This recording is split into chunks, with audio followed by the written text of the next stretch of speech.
Hej, jeg hedder Michaela Gelef, og jeg vil gerne være tutor.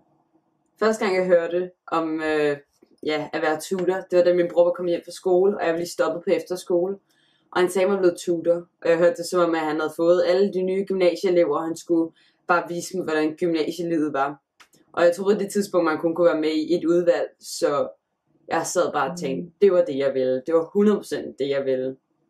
Så da vi så kom til de første par dage og så videre, så begyndte jeg bare at sidde og tænke, hvad jeg ville gøre anderledes i forhold til de tutorer, vi havde. Fordi at, for eksempel, så synes jeg, det var så ærgerligt, at for eksempel på fagfredag, jeg slet ikke blev introduceret til de overklasserne.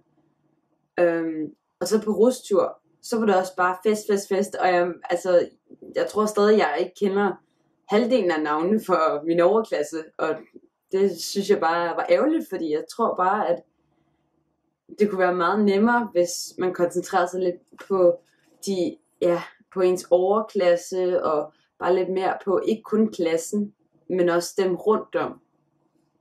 Jeg tror, jeg vil være en god tutor, fordi at jeg er en igangsætter. Jeg kan godt lide at tage initiativ, og hvis folk kommer med en idé, så kan jeg godt lide at gennemføre den. Jeg synes, det vigtigste for en ny elev er, at man får et godt indtryk, et godt førstehåndsindtryk. For det betyder utrolig meget, fordi hvis du har et dårligt førstehåndsindtryk af mennesker, så er der rigtig mange, du ikke vil bruge din tid på.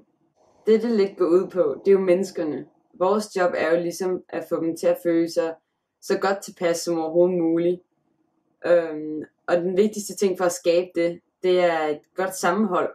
Og især i klassen, som man altid har det der trygge sted, hvor man kan være sig selv. Og jeg vil gerne skabe det.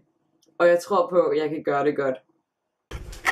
Jeg føler bogstaveligt til lige, at jeg har stillet op som præsident.